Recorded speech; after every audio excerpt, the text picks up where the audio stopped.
All right, when you click the Make Code link, it's going to take you to this landing page here, and this will show you your projects. But we're going to go down here to tutorials. This is where we are going to start here at our tutorials. And this is going to give us the beginnings of code, and then we'll modify from there. So I'm just going to do this dice tutorial, and it's going to prompt me, and I'm going to select blocks. That's what we're going to start with. Gives you a little bit of overview of what is going to happen in this when you're done with your project.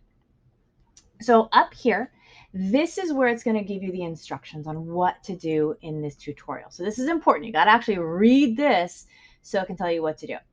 So it says right here, place the on shake block onto the workspace. This area here is your workspace. Now, one of the things that is important to know is with the Microbit, with the make code, color matters. Color matters. So this on shake, you see it's not here. We got to find that block. So this on shake is this pinkish kind of color. So we're going to look over here, right here, input. Input is also pink. And so if I click on that, that's where I'm going to find all my pink blocks. Okay. So there it is. I'm going to select it and I'm going to drag it out here to my workspace. Okay. So I've done that. And now I'm going to click next because it's going to tell me what I'm going to do next. So now it says get a show number block and place it. And so show number, that's blue. Remember, color matters. So show number, I'm going to find where the blues are right here, basic. That is where all my blue blocks are going to be. So if I select basic, there's my show number. So I'm going to click on that and I'm going to put it here. Now notice when I bring it here, it kind of grays out. This is not active code. When it is grayed out, it means it's not functioning. I didn't do something right. It's not that I broke it, but it's just not the right spot. And right here, there's a hint. Okay, so in these tutorials, this little light bulb is going to give you a hint. So I'm going to click on this and it tells me what I need to do. Okay, I need to take that show number. I need to put it inside my on shake. So I'm going to click out of that and bring that here. There we go. Okay, so I'm going to click on next. And now it says put a pick random. Okay, again, color matters. So this is purple. So I look here, my math blocks are purple. So if I select the math blocks, there it is. There's my pick my random number.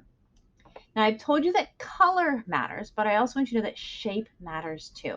So this is an oval shape. This oval shape will not fit into this like puzzly shape hole. It won't fit there. Oval shapes can only fit into oval holes. Okay, so shape matters. If I click on the little hint, the light bulb, I can see, oh, that's the oval hole I got to put it in. So if I take this oval shape, put it in the oval hole, there it is. And this kind of is in my way, so I'm going to move this over. Okay, so this is something to play with. You're not going to break this. This is going to, you can just try this out. So things you have the simulator over here. And so you can see, oh, I shook it and it gave me a 2. If I shake it again, I can actually push the shake button. It's going to give me a 4. Shake it again, it's going to give me 7. And so it's okay to play around. You're not going to do anything wrong. In fact, sometimes when you do something that you may think is wrong, it actually might show you just something interesting. So what if instead I took this and I put it in there? It fit in there. What would happen with there? Okay, you can see on the simulator, it's just randomly showing me numbers forever. Okay, so sometimes playing around kind of gives you new ideas and things to explore. Okay, so remember, color matters, shape matters, and you can't break this. Have fun with it.